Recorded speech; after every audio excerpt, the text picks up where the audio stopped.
There's a lot of discussion right now about politics, obviously. I mean, that's always occurring, but right now it seems that discussion is heightened. Maybe it's because social media has connected us more, maybe because things are actually changing. I don't really know exactly what the cause of it is, but I can see that the discussion around power and influence and politics in this world seems to be going to like a whole new level. And within that, I noticed, for example, discussion of people like George Soros, people who are very wealthy, who have an influence in this world that resonates beyond just their local community or their family or maybe their country, but really resonates throughout the world and has a big impact on a lot of people. And I notice following the election and looking at people talking about different sides, different candidates, that there's this sort of disdain that the average person has for the rich and powerful. And there's this term that we use, which is the elite. But that term sort of covers a lot of different things that, if we're not careful about, it's very easy just to blame the elite, blame them for all the problems in the world. But what is an elite person actually? If you don't define it just in terms of people who you think have more power and control than you, or people who have more money. Yes, if you have a lot of money in this world, chances are you are going to be an elite. And if we define the elite as those who have the most influence, the most control over how things in this world go, then I think we can actually look at the definition, we can look at who falls under that category of elite in a little bit more specific way. And what I mean by that is, for example, in the realm of people who have lots and lots of money, okay, you have people like George Soros, who makes his money through manipulating currencies, for example. You have other people who maybe have the same amount of money or more than he does, who own large mega corporations or basically have monopolies on entire industries like oil. If you take like the OPEC nations, they kind of form sort of a cabal or a monopoly around a particular industry. Look at the people who control the world's resources like drinking water and things like that. And you'll find generally people who benefit in some way through controlling or manipulating things that other people need to survive. So for example, George Soros manipulating currencies. The thing is, when you look at, for example, quotes from him, when you look at the 60 Minutes interview that was released recently, it was done a long time ago, but it was found and then re-uploaded online. You can find it quite easily now. And when he talked about what he does, basically bringing down entire governments and making profit off of that through currency manipulation, to him, it's basically just a game. And when you have that level of money, it's like you can't be touched in a certain sense. You have no worry about your survival.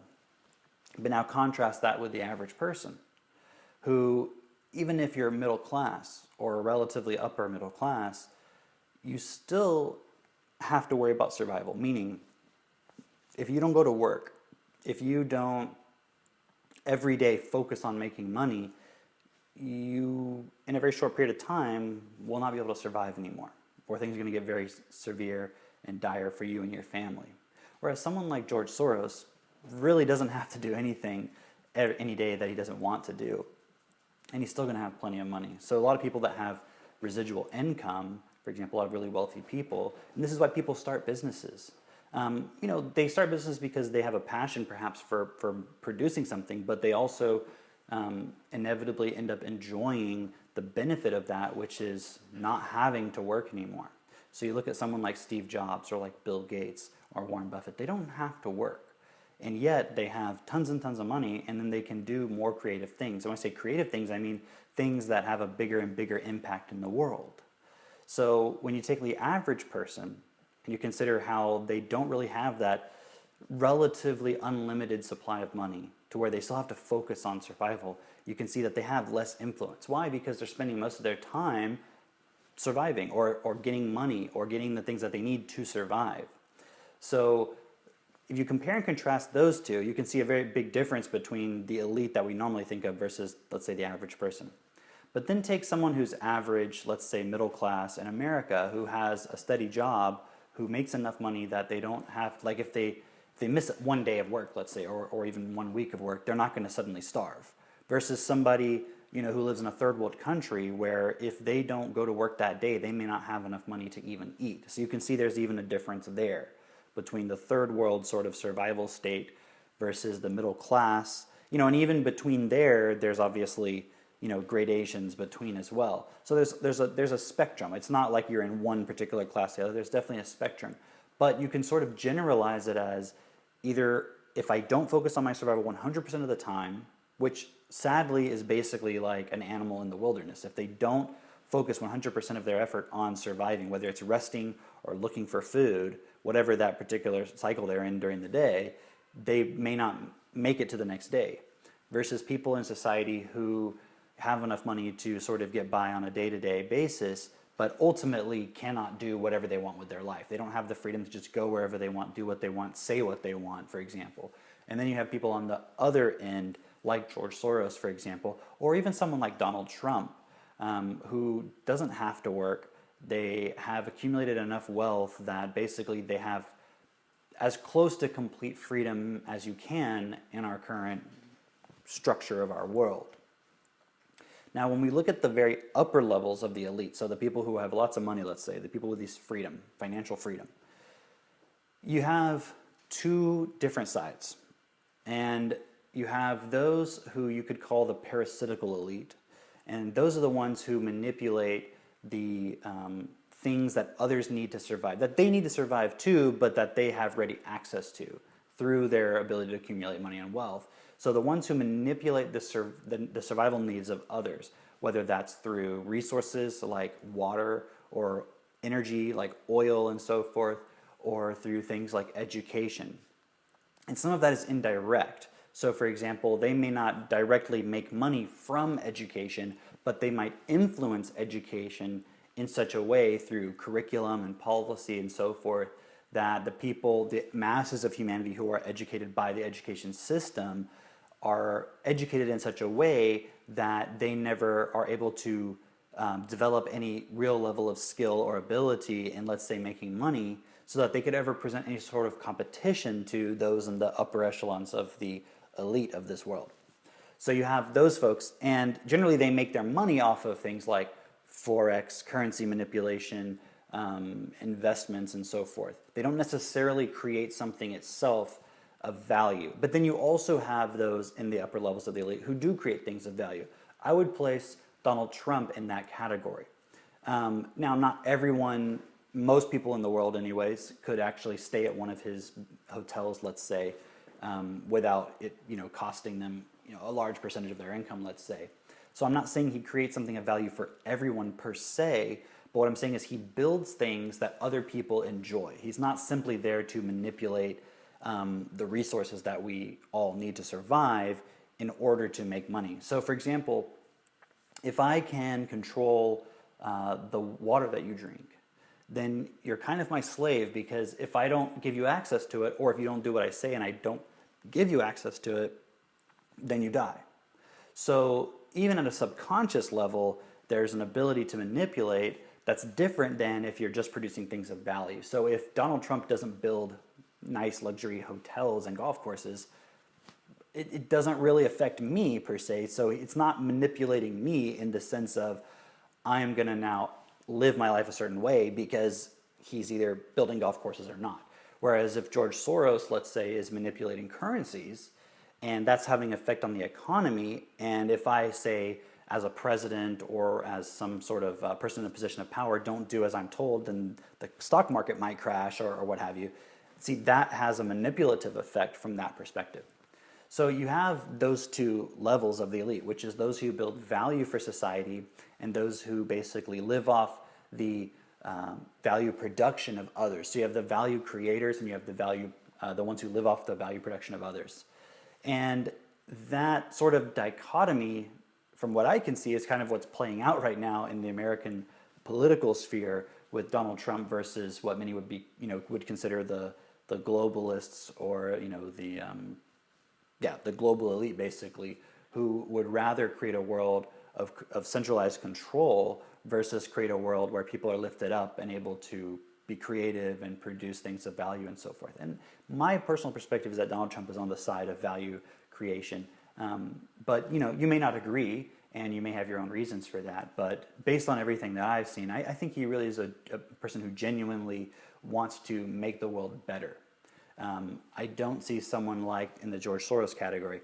And you can just kind of observe them and listen to what they say, and maybe look for yourself.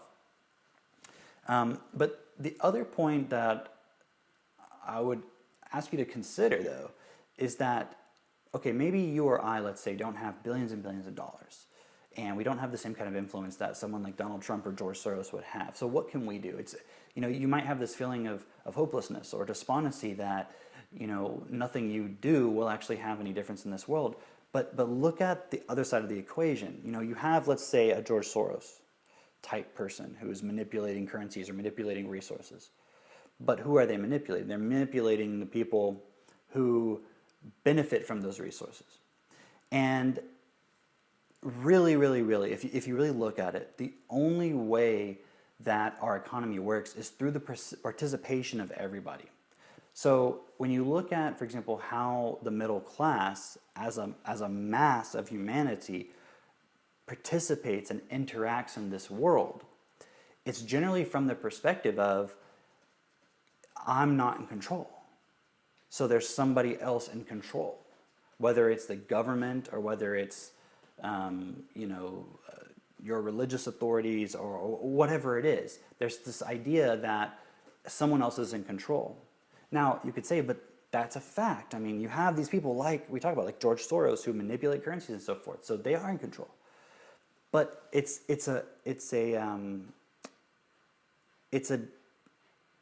not just a fact, actually. It's a fact because that's how we have accepted things. But it's not a fact because that's just how things are, if that makes any sense. It is the way things are because of what we've accepted, but it's because we continue to believe and think in that pattern. Now, why does that occur? Because that almost makes it seem like I'm saying, well, everyone's just stupid and unaware, and that's not true. The fact is, yes, there is a lot of self-responsibility on our part, and yet also there are systems in place that are designed to, in a way, ensure that we never think otherwise. Now, I happen to believe that we can think otherwise. I don't think it's as simple as just snapping your fingers, because you have people at different varying degrees of awareness of things and awareness of themselves. And so if we take it all the way down to the very personal level, for example, let's say you're just an average person. Well, where is that point where you're not taking responsibility in your own life, which then leads to, in the bigger picture, a total lack of responsibility by the majority of people? Because the point here is not to look at how can I go and stop someone like George Soros, because like Donald Trump said during the election, the game is rigged. You're not going to be able to compete with someone like that. Everything is working against you. But where can you start to have an impact? Where you can start to have an impact is in your own personal sphere. So for example, when something comes up in your life that you don't like, and you react, and you get angry, and you start blaming other people, instead of looking at the source within yourself of how you've participated in creating that event, or at least how you're allowing your reaction to it to perpetuate it and have zero impact in making any difference whatsoever.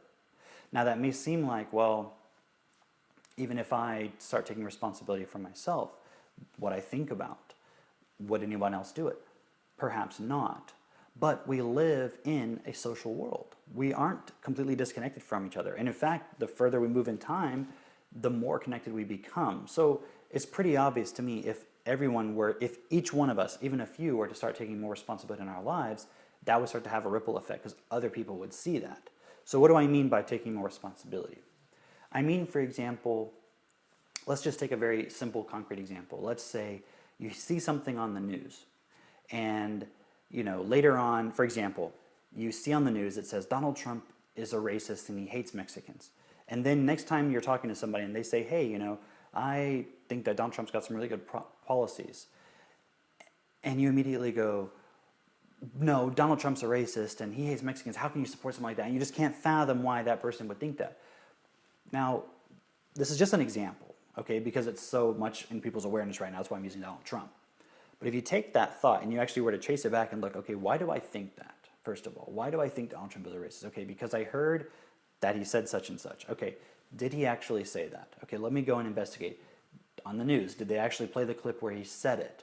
Or did I simply just accept that he said that and then got angry about it?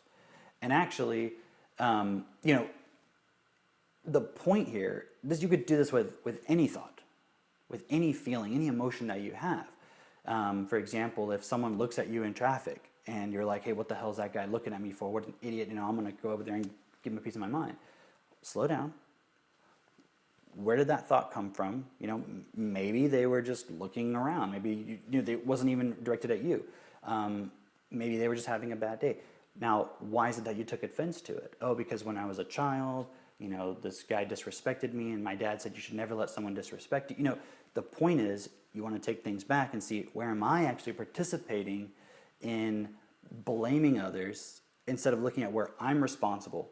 So, for example, looking around at the environment and seeing where when things come into your environment and you immediately react to it, rather than immediately reacting, or if you have already done so, then going back and looking at that and saying, okay, why did I react in the way I did? Why did that upset me? Why, and it's not just about negative things. Why did I get excited about that? For example, think of all the people who voted for President Obama because he promised hope and change.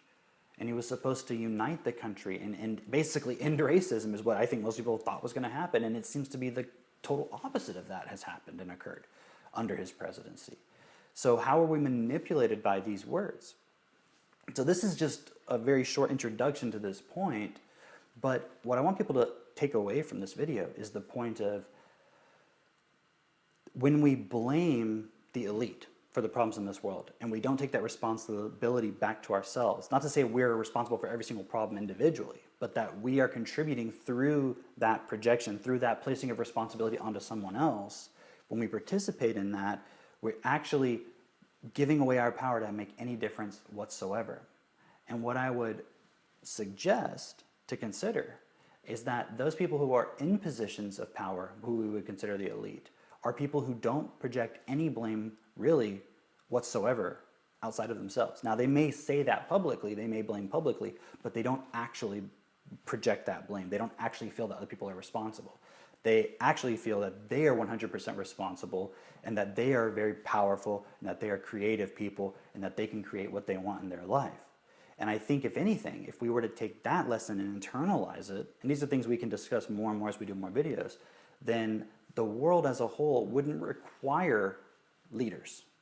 The reason why we have government, because government means to control the mind. The reason we have it is because people don't take responsibility. So the key is for us all to take more responsibility, and we start with that, with our own minds, with our thoughts and our feelings and our emotions, and looking at how we react and how we've developed the personality and the idea of who we are and how we see that interacts with the world. So that's where I'm going to leave it today. It's a very complex topic, but the number one thing to take away from this is the more responsibility, the less blame, the more that we actually have influence and control over our direct environment and collectively over our total environment. The more we participate in blame and projection, the more we place our power outside of ourselves. And it's kind of like if you had, a briefcase full of money and you just set it on the curb. Someone else is going to come along and take it. It was you who gave that power away. And in future videos, we'll go into more depth in terms of how various systems in the world create this mindset that ultimately we accept. And so as we collectively take more responsibility and individually take more responsibility in this world, The goal, as I see it, would be to go and influence systems that are basically brainwashing future generations of people, so that we don't have to go and then take the medicine, which would be the cure. Rather, we can actually prevent these things from happening. But right now, we're already in a world of consequence where the education system, the economic system, the political systems have already shaped our minds as adults in such a manner that it's very difficult for us to imagine even a world that could be different, even a world where everybody could actually have what they need and be taken care of, and have a world where everybody's happy and it's a great thing. It's very difficult for us to even imagine a world where people aren't starving and people aren't being raped and murdered and there's not war and so forth. These things are going to be very difficult for us as adults to overcome, but if we can at the very least influence the systems that are educating our children and influencing them, perhaps we can have an impact in shaping their minds so that they actually have more common sense and they take more responsibility in their lives, and they don't have to suffer through the things that we've had to suffer through as adults and in the past and so forth. All right? That's all for today. Thanks for watching, and please leave feedback and comments in the comments below. And if you like the video, please give it a like and a share. And I'll see you next time. Take care.